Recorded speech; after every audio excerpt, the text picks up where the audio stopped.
So our role will actually be to make sure that we connect the human to that virtual world.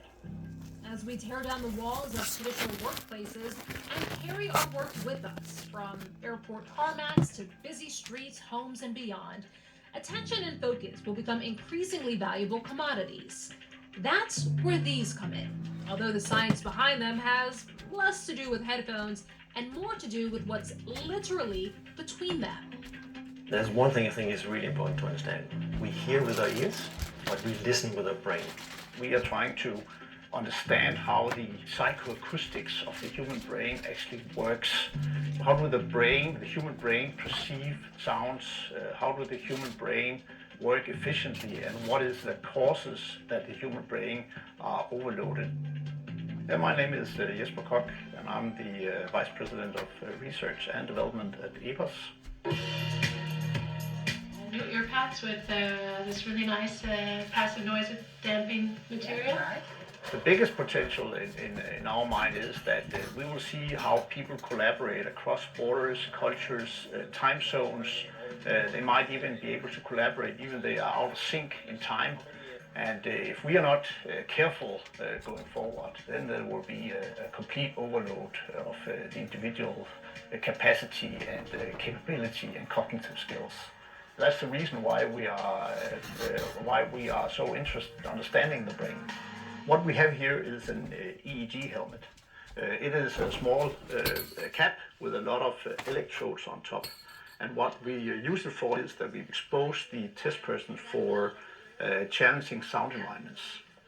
By exposing the person to noise or distractions, say a city street, a train, or a loud conversation, while asking them to pay attention to someone speaking, engineers are able to measure brain activity and find out how much effort it takes them to understand what's being said. Another way to measure cognitive stress levels is through the eyes, more specifically, the pupils. So this person is sitting in a very noisy environment, and now we start to apply speech in that noisy environment. And the person has to remember what is being said. Over here, the test is done, and you can see there's a massive drop when the person do not have to remember speech in a noisy environment. So in other words, this actually is a direct reflection of the cognitive load that a person is exposed to in a noisy environment. According to EPOS, the audio bank contains some 12 million audible stressors we could face in a hybrid future.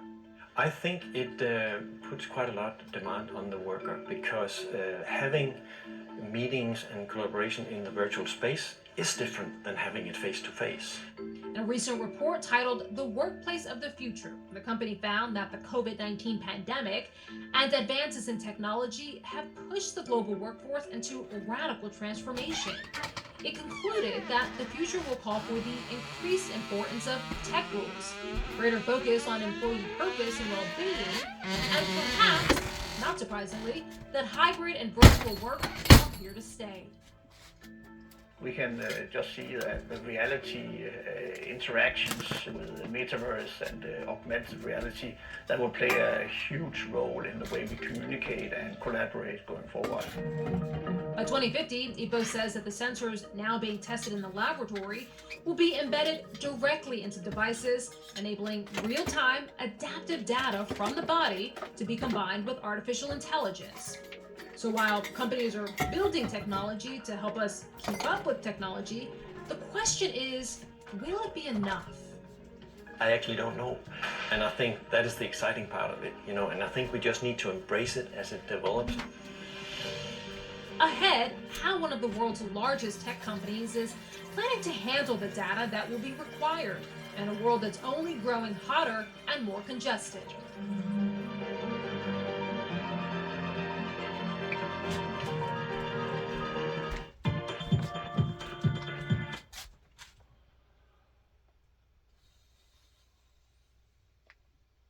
Our cloud services or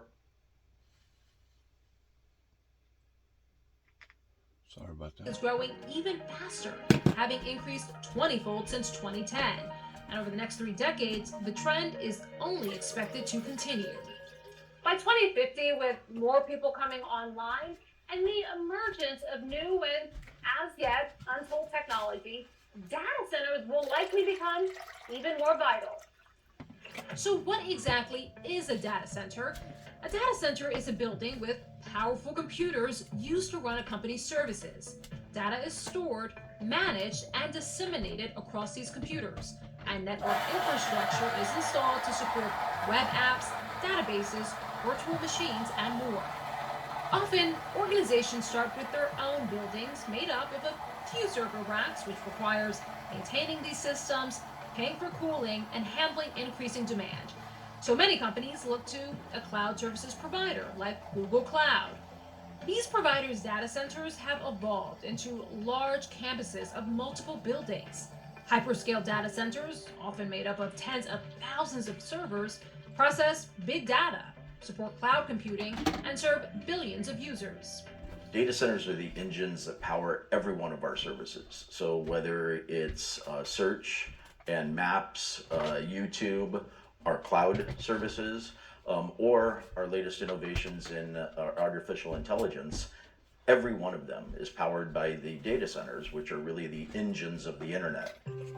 Joe Cava is vice president of Google's data centers. It's his responsibility to keep the search engine's more than 24 global data centers operating, while at the same time evaluating new real estate in order to keep up with demand. When we're contemplating going into a new location, we look at geography, we look at the climate, and what's happening now, but also estimates about what it's likely to be in the next 20, 30 years. And then we develop a cooling solution. Stop right there. I want to say, when they talk about climate, do not be fooled in these people's lack of education and understanding that, first of all, that they do not understand the world's climate. They do not understand how the world is basically warming up because of the oil petroleum typhoons that has drained all the oil out of the ground. It was put there for a shield. And they didn't put none of that into the equation, and it hadn't been until about 2.5 to 3 years ago that they finally started paying close attention to the things that Al Gore was talking about 20 plus years ago. Certain scientists, if you go back 50 years ago, was already expressing and explaining to the White House during Jimmy Carter's administration that this was going to occur.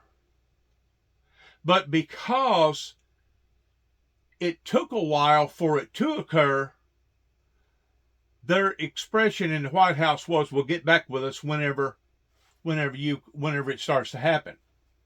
The thing about what they're doing, or what we're doing, what the human race is doing to the planet, is not something instantaneously like you can turn it off like a light switch.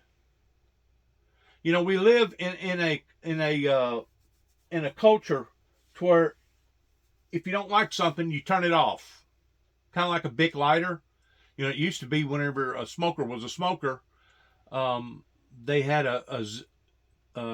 what was it, a zipper or Ziploc or whatever kind of lighter it was that you put fluid into, and some of those lighters probably was good with them people for years and years and years. All you had to replace was the flint and fill the thing up, and you was good to light up your cigar or your cigarette or whatever you had and go again. Today, everything is disposable, including people. And whenever they get to talking about the climate, they have misjudged the climate so badly in where we are right now in the year 2023, for them to even begin to forecast or prophesy towards where we're going to be in 20 and 50, I think is another delusion or illusion that once more the satanic antichrist entities has put into people's heads towards thinking that they're going to be able to beat this. I've said all along, and I'll continue to say, you're not going to be able to stop what has already been, first of all, predicted, and you're not going to be able to stop what is already in the process in the trajectory that we're going in. You can slow it down. That is, if everybody cooperated at one time towards jumping on board towards the Green New Deal. But you're not going to be able to stop it. I mean, China right now is the leading industrial towards building electrical scooters, electrical cars, electrical this, electrical airplanes, electrical you name it.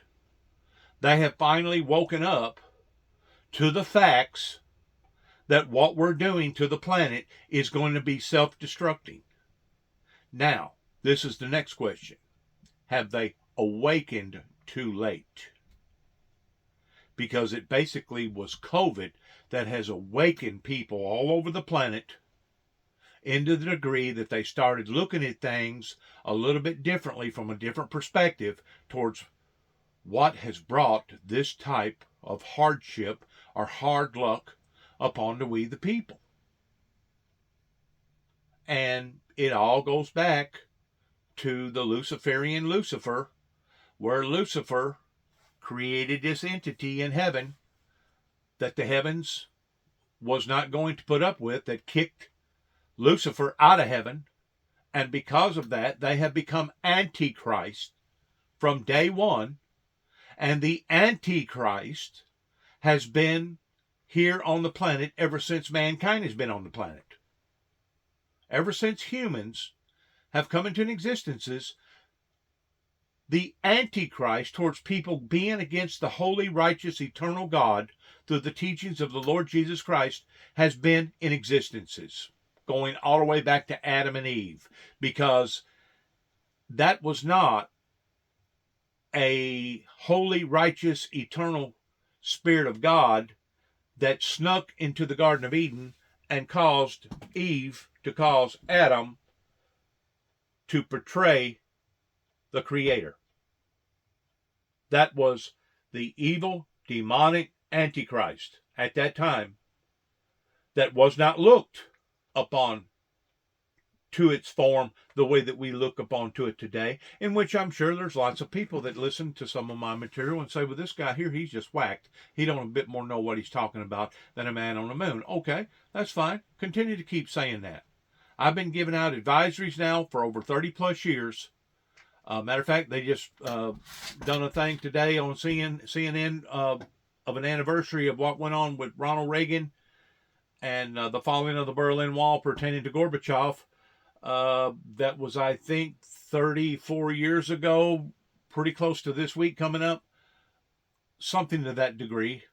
But whenever you're as old as I am, at the age of 62, and you've been keeping chart with all this stuff, towards micromanaging it, the best that I can do is give out advice, and rather not people take heed and listen to that advice and then move upon that advice will be up to them, and how people treat me and respond to me will be once more up to them. Now, if they want to continue to keep stealing the knowledge that I'm putting out without giving back any type of gratitude, well, then that just basically speaks volumes about the type of society that I'm trying to save.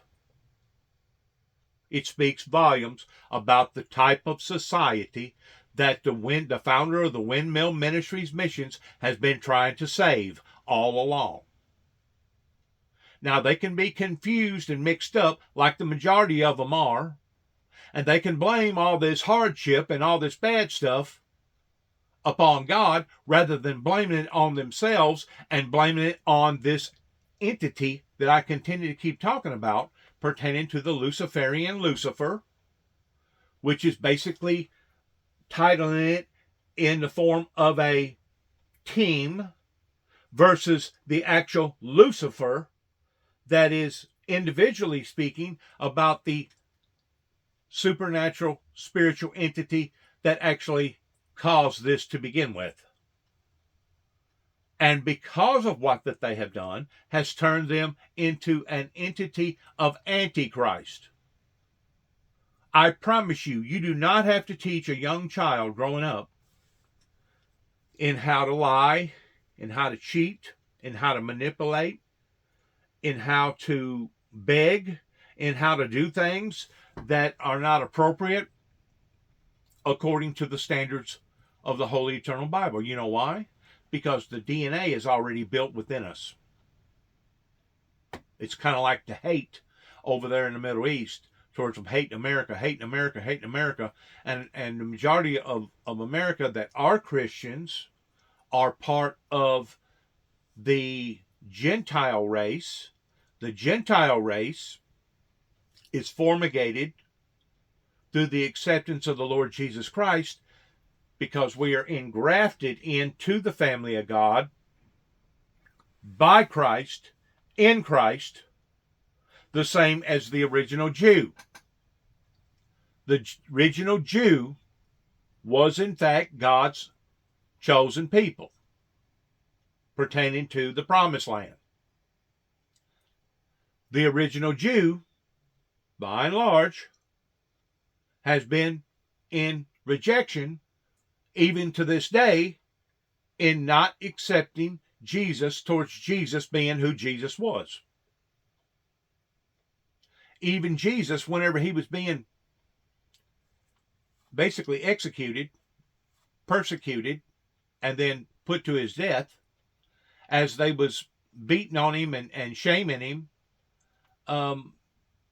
Jesus looked at him and said, "For what good work dost thou persecute me for?" And then one of the centurion soldiers spoke up and said, "For a good work we persecute you not, but for you claiming to be something that we know that you're not, pertaining to you being the Son of God. That's why we persecute you, because you're committing blasphemy." That's what they told Jesus, that he was committing blasphemy, because they did not believe in who that Jesus said that Jesus was. The people that was actually committing blasphemy that day was the holy men, the priest, the rabbis, the Jews. And to this day, the true Orthodox Jews are still looking for a Messiah to come on board that will deliver them from their bondages. The bondages they have brought up into their own lives because of the rejection of the Messiah. And now the blessings obviously has left the Middle East, to the degree that now the Gentiles are being blessed. Well, what does the Bible say about the Gentiles? It says, "Until the time of the Gentiles be fulfilled, that these things all will come about." The whole time I've been preaching and teaching in the name of the Lord Jesus Christ, because I've known the difference between a Gentile and a Jew. Though my name may have characteristics or correspondence to being Jewish, I am not a Jew, and I will never be a Jew. I have the same privileges as a Jew. I have the same promises as a Jew, but I am not a Jew. And I think the biggest factor that has gotten us in this uncomfortable zone that we're in right now is education. People has not been educated not only about the differences of the Bible in the spirituality sense, but they haven't been educated towards understanding our world, what makes our world tick. They haven't been able to put prophecy along with science of what we're doing to ourselves pertaining to the world. And whenever people like this come on board and tell you that they know what's going to happen in the year 2050 based upon our environment, they don't even know specifically in what they're doing right now. So if they don't know specifically what they're doing right now in accuracy, do you really think that they know what's going to be happening in 2050? Like I said, we have set ourselves on a trajectory pertaining to the oil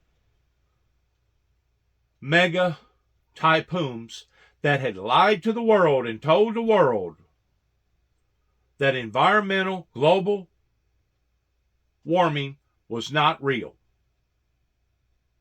They were saying that you all people are crazy for believing what you believe, beginning with the scientists that spoke to Jimmy Carter along with Al Gore, that these people was absolutely nuts.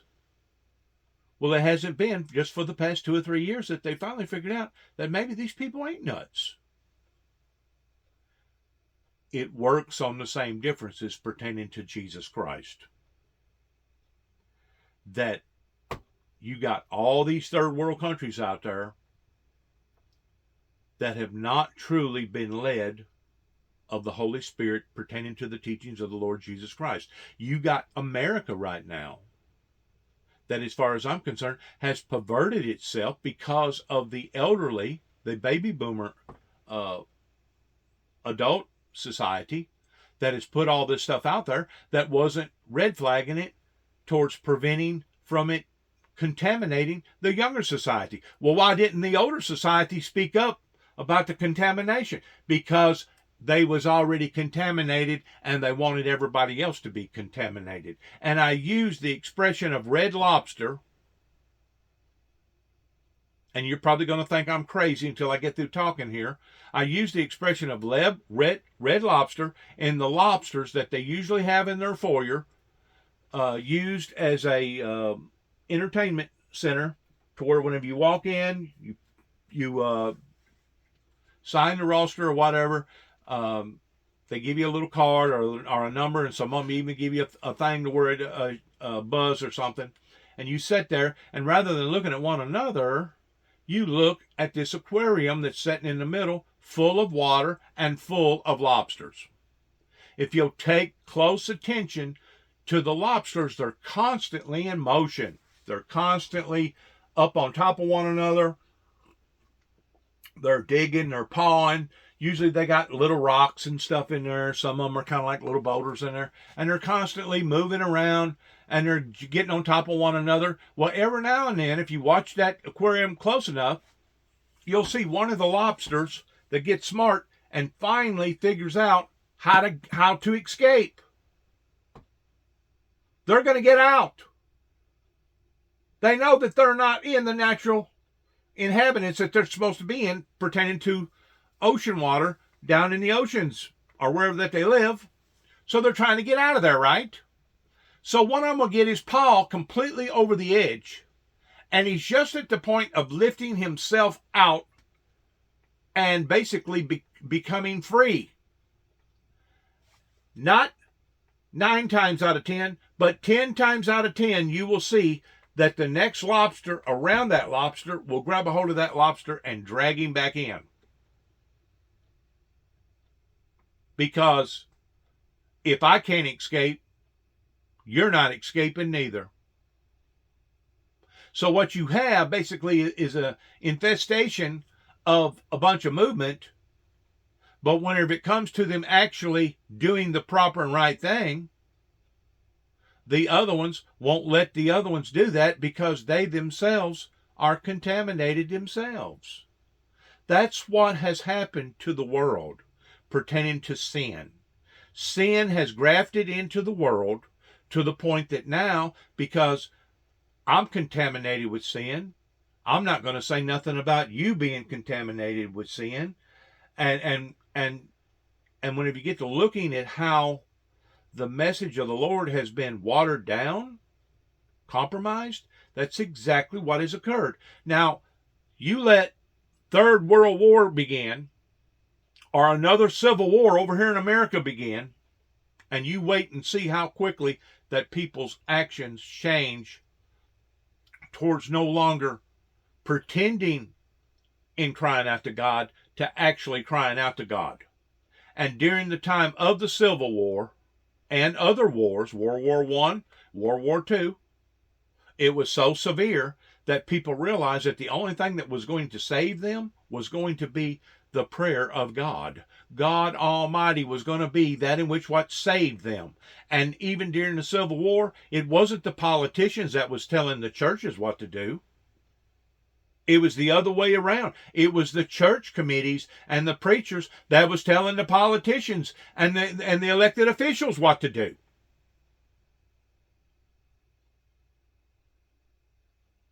Everything has a season. Right now, we're in a bad season here in America and throughout the world in seeing how that the world is warming up and seeing all the violence all over the world.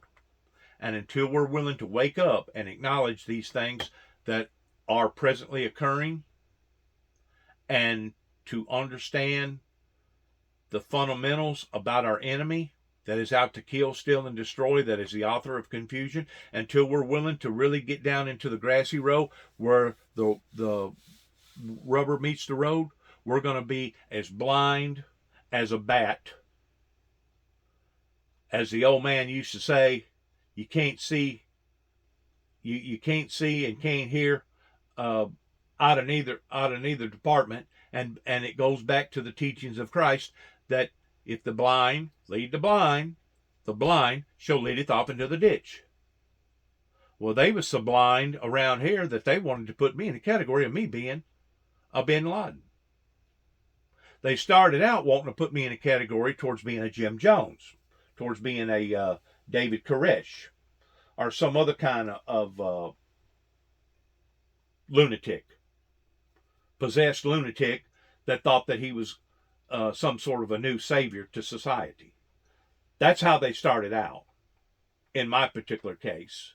And then after 9/11 occurred, they finally smartened up a little bit towards getting a little bit wiser, and they started taking things a little bit more serious here in America pertaining to violence. And that's whenever they changed their strategy on me in 2005, right here in Weakley County in Martin, Tennessee, pertaining to Tommy Moore and the attorney that I hired at the time, which was Benjamin Dempsey from Huntington, Tennessee, that they was going to rake this old boy over the coals in trying to put him in the category of being just exactly what I just got through telling you, a homegrown terrorist. In falsifying files, according to their Tennessee law statutes. That set a spark in my life that went from a little spark in 205 to a bigger spark in 207 up around Kentucky in Livingston County, Kentucky, Benton, Kentucky, Grand Rivers, Kentucky. And then that spark that even growed initiated another spark in my life, which happened out in Oklahoma City, Oklahoma in 2009. So it started escalating. It started growing. It became a cancer. It was on the move. It was evolving. It was getting bigger. And the only thing that has stopped it today from it even escalating even more is basically me being able to tell my story like I am right now and expressing to people my feelings, and as they hear my testimony and know my heart in how that I am not a lunatic and how that I am not a monstrous figure toward trying to put me in a category of being a Bin Laden, a homegrown terrorist or whatever, like Timothy McVeigh and Nichols that blowed up the Oklahoma Memorial Building. The only thing that I am banking on is that there'll be enough people out there that does hear me and know of me that will do the proper and right things. Now, the older generation pertaining to the baby boomers, pertaining to the adults, they're basically done already. They've basically done already chiseled into their doom of their own fate. They didn't want to support the man that supported peace. They talked about peace, but in reality, they didn't want peace. Because if there was peace, we would have to do away with a great deal of our courts, our jails, our lawyers, our prosecuting attorneys, our counselors, our probation officers. I could go down the list. Well, who wants peace? It's going to cause that industry to fail. Well, now, 30-something years later, look at what it's got us. Now we've got open gun violence. We've got fentanyl. We've got all these other problems coming over the border pertaining to illegal Mexicans and illegal everything else. We're $33 trillion in debt. We've got problems on one continent like we do on another continent. And I don't know, before long, there's probably going to be another problem with another group of people somewhere. And if the truth be known, we probably are actually in the state of a civil war right here in America. We're just not willing to admit to that, pertaining to all the violence. And just like they was talking about today, there's like on average 22 to 25 veterans that commit suicide every day.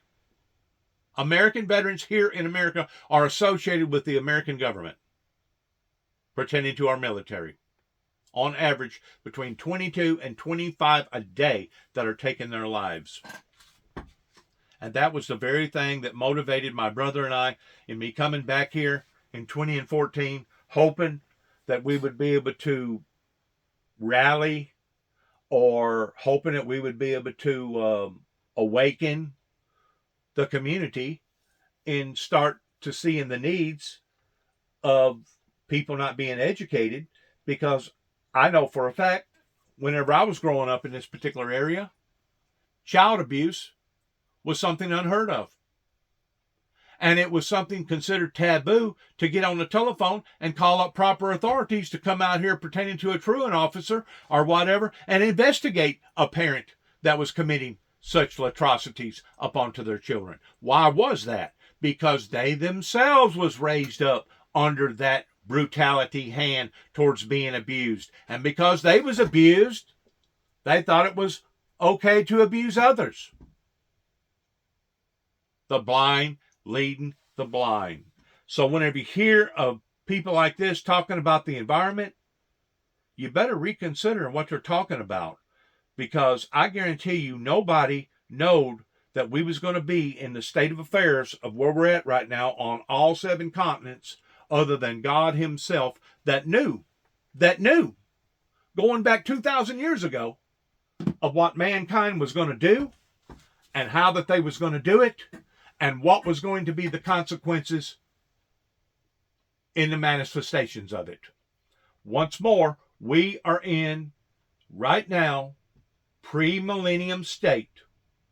We are in, right now, the state that it talks about in the Bible towards humanity being deceived. Because there's no way for you or me or anybody else in the spirit world to be deceived again unless you have been deceived the first time pertaining to the masses. And if you look there in Revelations, King James, it talks about how that Lucifer will be released during the 1,000-year millennium,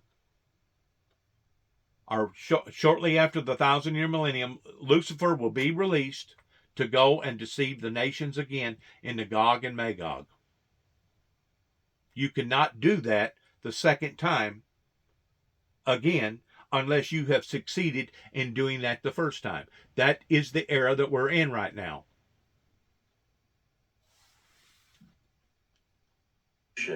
For that specific data center that really takes into account all of these factors. One of Google's newer data centers is located in Eemshaven, a Dutch seaport along the North Sea. The Eemshaven data center uses a combination of water from household waste and cold air for cooling. There's 3 primary types of cooling. There's air cooling, which does not use water or very, very tiny amounts of water. There's water-based evaporative cooling, and then there's refrigerant-based chillers. And all 3 of those have different carbon intensity because of the association with how much electricity they consume to generate that cooling.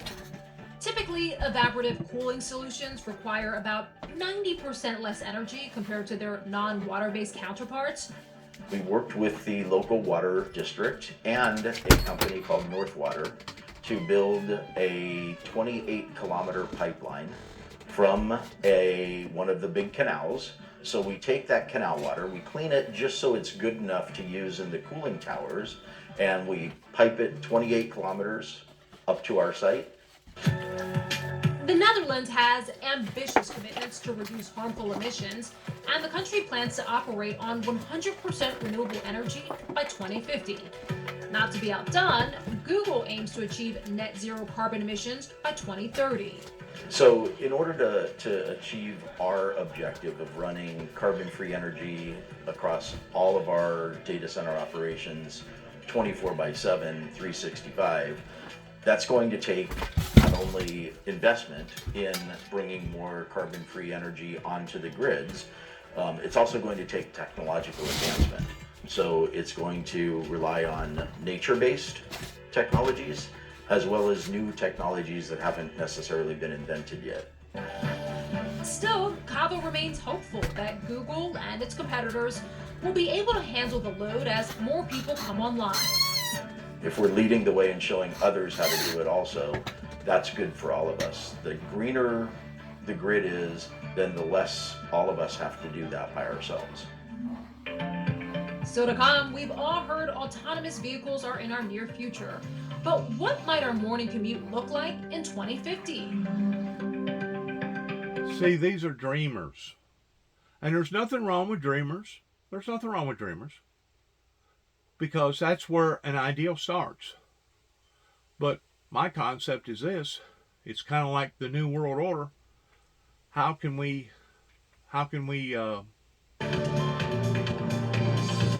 think that we're going to be able to establish a new world order whenever we haven't modified the old world order? It's just like us looking for a planet where life can live on. That way we can contaminate that planet too. Do you really think that God is going to allow for us to find this planet if we can't even take care of the planet that we're on already? Just to get out here and contaminate another planet? Do you really think God's going to allow for that? No. It's pretty obvious that the humans have made a big, big error. And until we're willing to admit to the error and then move combating the error that's been made, we're only going to continue to keep digging our holes deeper and deeper and deeper. Which is sad. Because right now, we really and truly, theoretically speaking, we should not be where we are right now with all this harm, all the violence, all the contamination, and now the planet heating up from the inside, $33 trillion in debt, and all these other problems that are all in the direction of the opposite of peace and utopia. And I don't think nobody can argue that fact. Imagined an easy way out of the morning traffic jam. Their dream captured perfectly in the last scene of Back to the Future. Hey, Doc, you better back up. We don't have enough road to get up to 88. Roads? Where we're going, we don't need roads. But it seems the future may now be closer than you might think. In October 2022, Aleph Aeronautics revealed that it had developed a prototype of what they call the Model A, an electric vertical takeoff and landing vehicle, more commonly referred to as an eVTOL. That includes a driving range of 200 miles and a flight range of 110 miles. In June of 2023, Aleph became the first eVTOL to receive legal approval to fly from the US government. And other manufacturers aren't far behind.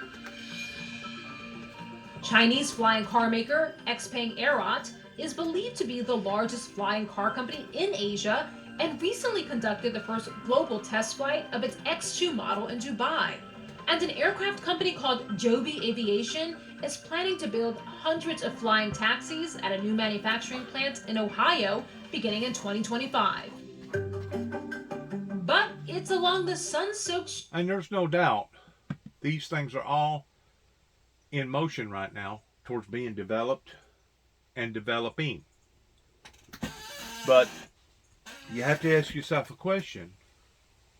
If people are as crazy as what they are down here on the planet in driving automobiles, in doing things inappropriately, driving and drinking, driving while messing around with the phones, trying to put on their makeup, or just being distracted, driving down the road.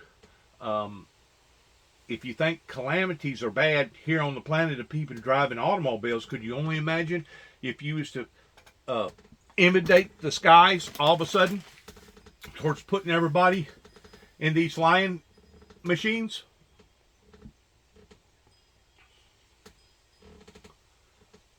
It is a dream.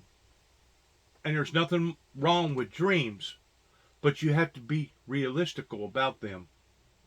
And once more, you need to modify the things that we're already doing down here before you even think about going up there and doing other things. Now, there are people that does have a license to fly, and they're very, very good at it as far as aviation. And, you know, as far as I'm concerned, they're well talented, and they do what they do. But even at that, because of the extremes now going on with the weather can cause calamities in aviation, and usually, if there is a calamity with aviation, it usually surrounds the forces of nature, either with birds, ice, extreme harsh weather, etc. Soaked shoreline of Miami, Florida, where much of the innovation is taking place. This rooftop pool might not look like anything more than a great spot to spend a weekend, but according to the building's developer, the 60th floor pool deck was designed at the outset to one day become the world's first flying car skyport. The roof was structurally built to allow for something like that in the future. Obviously, it doesn't exist today. And so I think that as the technology evolves and we see what really ends up happening, we're changing the future. So people are going to experiment and fail, but when it gets figured out, Miami World Center will figure it out. The building is part of a massive mixed-use development center currently under construction in the heart of downtown Miami. The managing partner of the development says that its design takes into consideration how people will work decades from now. You know, with the metaverse, the beauty of it is we are building a physical infrastructure that can be transformed and provide that 200,000 square feet of open space, which lets us be flexible. And so we're just watching the technology. We're experimenting in other projects that we're involved with, and we'll do that here at Miami World Center. And there's no doubt you got futuristic planners out there everywhere, not just here, but there's people right now that's in the large construction industry that does masses, millions and probably billions of dollars worth of construction that's already in the process and the planning of going to go back and rebuild Ukraine, are going to go back and build better buildings and stronger buildings pertaining to what's going on in the Middle East. It's a constant cycle between that in which what we need and that in which what we're experimenting towards, going towards in life itself. So, these are all ideals, and there's nothing wrong with ideals. There's nothing wrong with dreams, because dreaming is what makes humanity thrive and excel. But you got to be realistical about some of your dreams. Has attracted a number of CEOs, including Braden Kelly-Kona. His startup company recently relocated from New York to Miami to work on building something even bigger than a flying car. They're working on a flying bus. We're designed to hold up to 40 passengers, so we want to compete at a public transit number versus let's just target the smaller demographic that's willing to spend more. Let's find the people that are tired of commuting and the inefficiency of that and offer them a solution at the same cost. The airframe on this flying bus is as futuristic as it is eye-catching. The aircraft will operate using 4 banks of 2 large fans. When the fan banks tilt forward, the vehicle starts moving. But what's unusual about Kelly-Kona's design is that while most eVTOLs have large wings, Kelly-Kona will count solely on its wide, teardrop body shape to provide the lift necessary for flight. So, imagining a future like in the movie The Fifth Element, where flying vehicles zoom around in every direction, feels pretty far off. In the United States, the Federal Aviation Administration has developed a blueprint for aerial traffic management when it comes to unmanned drones and flying cars. The trouble is, most of those vehicles are expected to fly under 400 feet, where buildings and mountains make it difficult for today's radar to track them. With no way to locate or communicate with each aircraft, the likelihood of a collision becomes almost inevitable. For example, vehicles flying further distances at faster speeds might travel at the higher altitudes, while vehicles traveling local routes would be destined to move in lower altitudes at lower speeds. We decided to implement AI early, and we thought that that was the most efficient, the safest, and smartest way forward. We chose to use vision systems, and that allows the aircraft to be piloted remotely initially, what we're working on now. Much like self-driving electric vehicles, eVTOLs promise to reduce carbon emissions and air pollution in urban areas. Another expected benefit, when there are more cars and buses in the air, it'll mean less stop-and-go congestion and traffic jams on the roadways, making everyone's daily commute a little smoother. I believe the future of transportation, when we're thinking about 2050, will be a network of hubs for transportation, and especially with aircraft. Being able to get to your local places in a more efficient way, not having to rely on cars or traffic for something that's just out of that reach. And for our experts, it's just one of many positive things to look forward to while envisioning how we'll work in 2050. I imagine a world where the workforce and how we work is more healthy, is more fun, is more fulfilling, but also is superpowered by technology, and that really excites me. By the year 2050, I believe and I hope that we are working collaboratively across the globe, and it's just as though you and I are sitting here talking together. In 2050, I would be most worried about that we forget the human factor. If we develop processes and systems where we don't think the human into it, then we will lose creativity and the ability to have the human touch in a lot of processes going on. By the year 2050, I'm excited to see a flourishing in human creativity and also hopefully a more inclusive world. You know, whether it's by age or gender or ethnicity or race, I'm excited to see everyone's quality of life increase. No matter what the future holds, we're all certain to be in for a special ride. That's it for this episode of The Next Frontier. Thank you for joining us.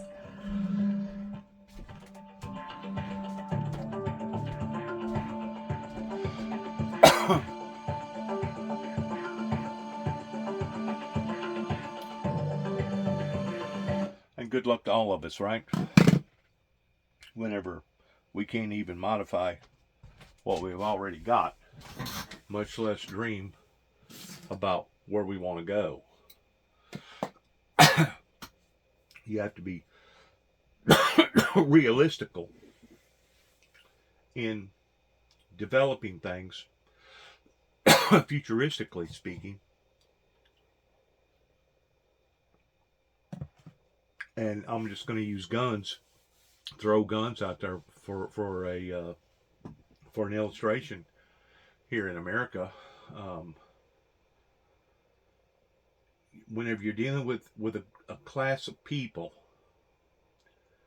that tells you that you got to have heavy operating license to operate a bulldozer or a backhoe, you got to have special license to be out on the road to operate an 18-wheeler, and you got to have even more specialer license to operate an 18-wheeler with explosives, regardless whether it's gasoline, natural gas, propane gas, whatever. And of course, there's other stuff out there that's even more lethal than that. We have seen train derailments that is basically cause whole towns to have to be evacuated because of the exposure of these chemicals. But yet, no, But yet, no, we don't have enough sense to make it mandatory to be able to prove your worthiness of being able to go out here and buy a military style gun and put these guns out on the streets that now are wreaking havoc upon to the lives of the innocent. There comes a time that you can no longer plead insanity or plead the fifth pertaining to the safety of the citizens that are now being basically taken advantage of or executed on a day-to-day level here in America. There comes a time that the professional industry is going to have to step up to the plate and say, you know what? We need to do something about this, because now, since it's been brought to our attention, we're going to be held just as accountable as the old Joe that went out here and bought a military style gun, just like the one that happened just recently up in Maine. And I can go down a long list of people that's done similar acts towards going off the handle, coming unhinged, and going out here killing 4 or more people that's considered a mass shooting. A matter of fact, this year alone, we got what? We got about 40 more days left, 45 more days left of the year. There's 351 days in a year, and there's already been right at 600 mass shootings this year alone. So we're already scaving and breaking the record towards 2 a day of mass shooting somewhere, where at least 4 or more people either got shot or got killed, to consider it a mass shooting. Now you wonder how come that I was led of the Lord towards putting a monument out here in regards towards all the mass shootings? That's why.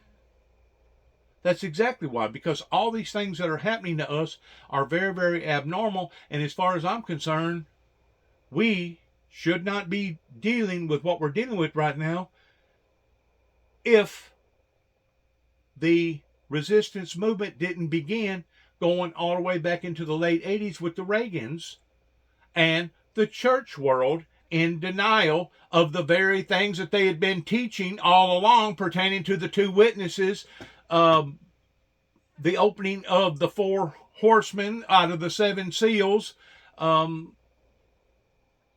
the Antichrist, the false prophet, and etc.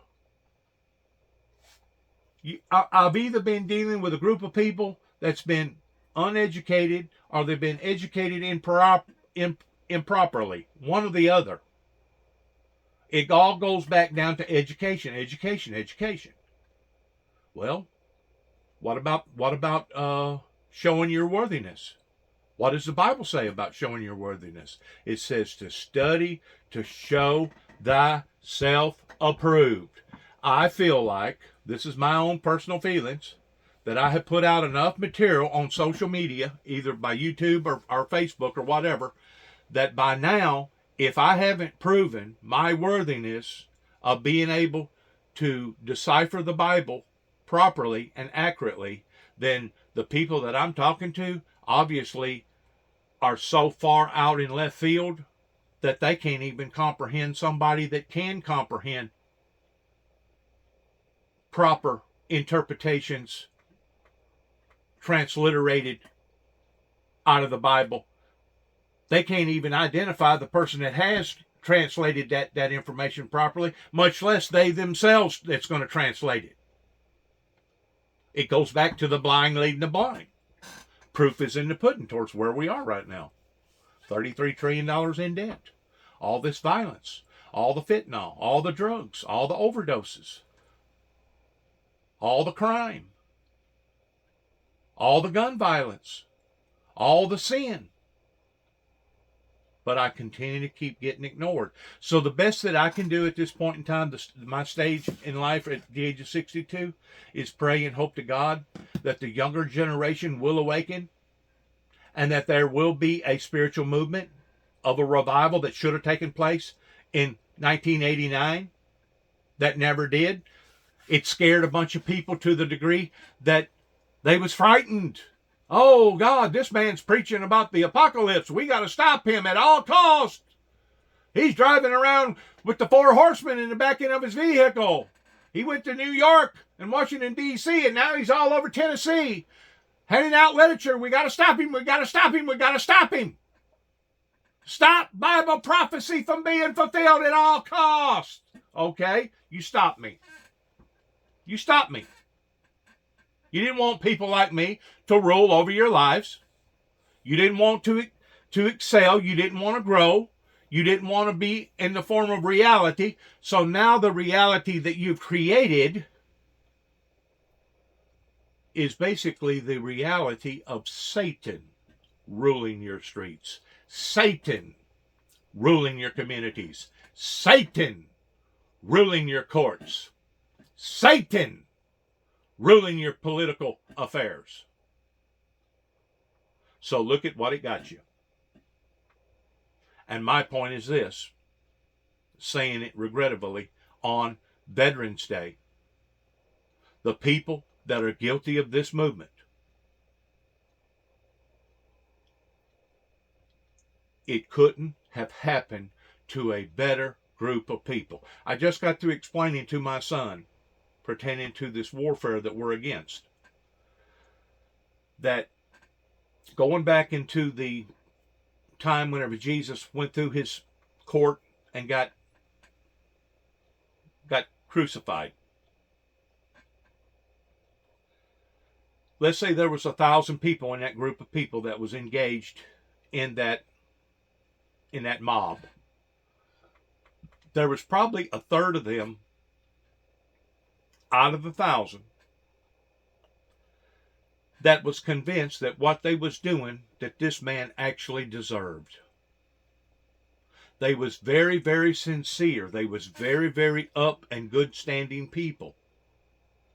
But because they had been given false information pertaining to being educated properly about Jesus, now they're going to go with the mob in believing that what they're doing is actually justifiable.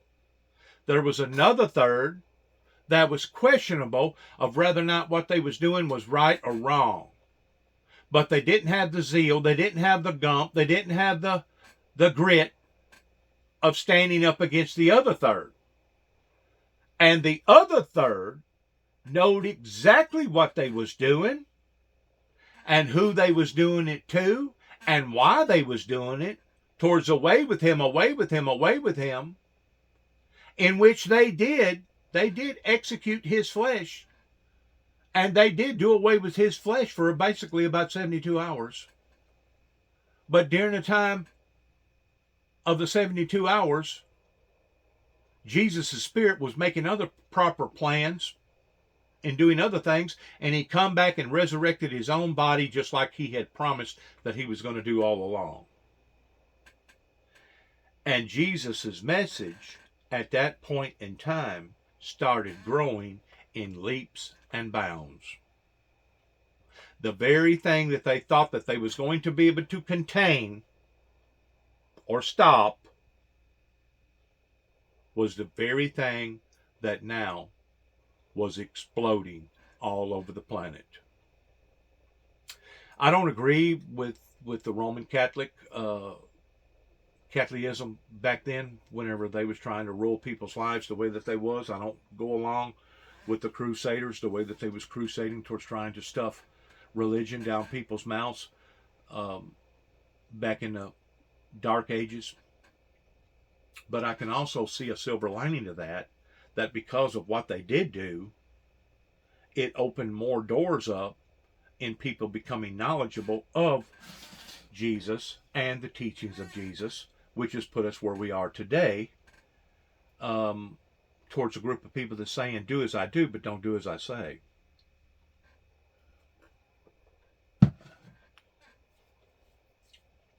I do believe in hope for a better future of tomorrow. And I pray every day that our world awakens so that we can walk off into the areas that we should have walked off into 25, 30 years ago. And the best that I can do is what I was going to say a while ago, is either a younger generation will pick up where the older generation didn't, or that maybe after I'm dead and gone, maybe the ministry that God has given to me to give to the world, that they will be able to work from that, and in that will even escalate and grow even more. Kind of like whenever they thought that they was going to be able to do away with Martin Luther King. Martin Luther King become 1,000 trillion times more powerful after his death than he ever thought about before his death. And maybe that's what it's going to take with the Windmill Ministries in me putting out as much material as I put out. Because one day, my granddaughter, and possibly even my grandson, they're going to know about their grandpa.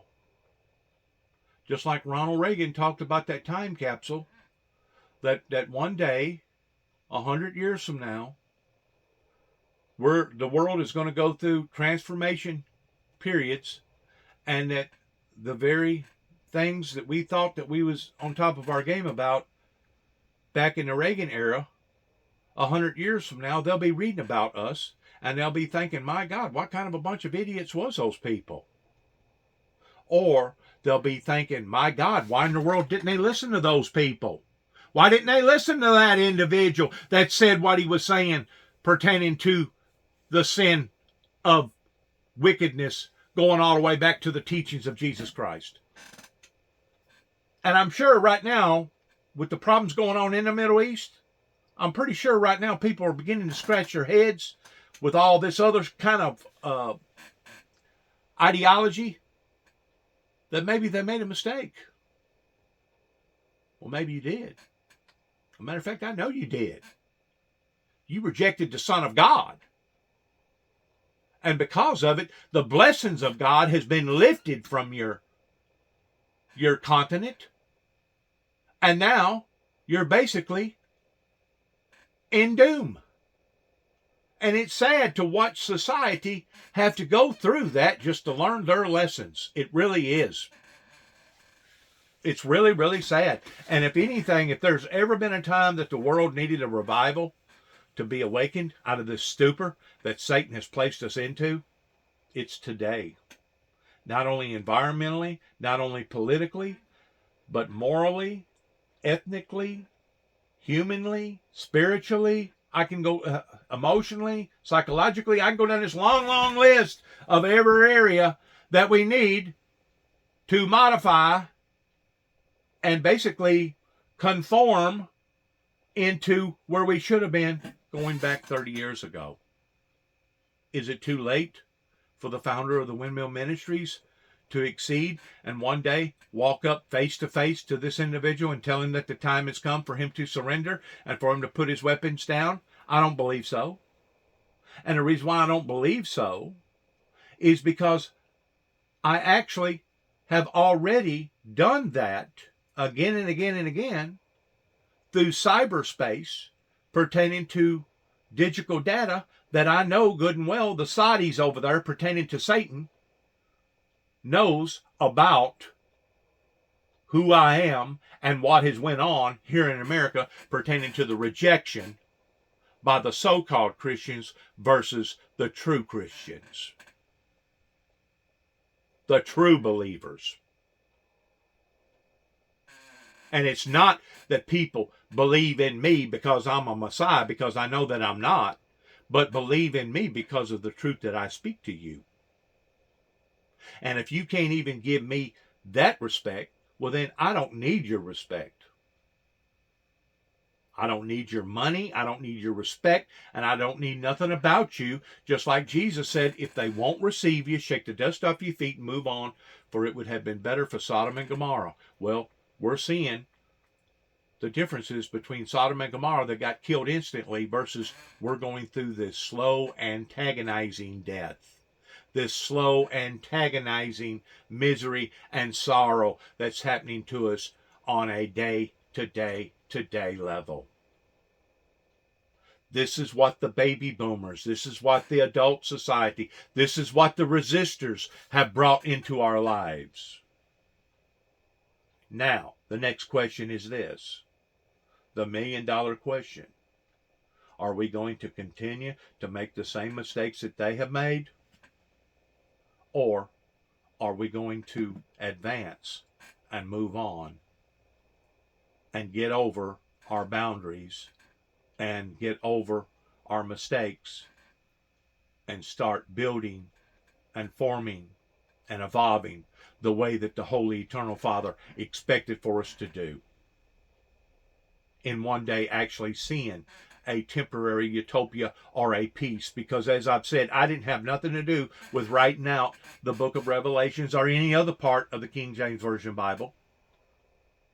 And I know in order to be able to take peace from the world, as it talks about in the second seal, the second horseman, Satan's seal, that will be given that power to take peace from the earth, and that they shall kill one another. In order to take peace, there has to be peace upon the earth to take. I am smart enough to figure that out. Figured it out 30 plus years ago whenever I heard about this individual that had these powers that said that he was not the actual Antichrist, but he was a follower of the Antichrist. That obviously some of the church leaders and church believing people couldn't figure out. That it was much easier for them to put somebody like me in the category, oh, he's strange, or he's a fanatic. And once they realized that all them other gestures out there wasn't going to work towards slowing me down, pertaining to character assassination, then they went after me in another direction, right here in my own home state, home county, Weakley County, Tennessee, Martin, Tennessee, of falsifying files. That's whenever their whole trajectory changed. And now we're no longer going to try to prove to society that this individual has a loose screw, but we're going to try to entrap him in proving to the world that this individual is a monster. And it would have only been monsters that would have dreamed of such of an ideal that was dead set that they was going to try to prove to their generation of people that Jesus Christ was a phony and a fake, and that he was committing blasphemy, and which the whole time the people that was committing the blasphemy was the people that was accusing Jesus of committing the blasphemy. The blind leading the blind. When are we going to awaken? When are we going to hold people accountable for what that they either have done or for what that they didn't do that they know that they should have done? When is society going to come out of the stupor that obviously this demonic figure, the Antichrist, has deceived the world in believing?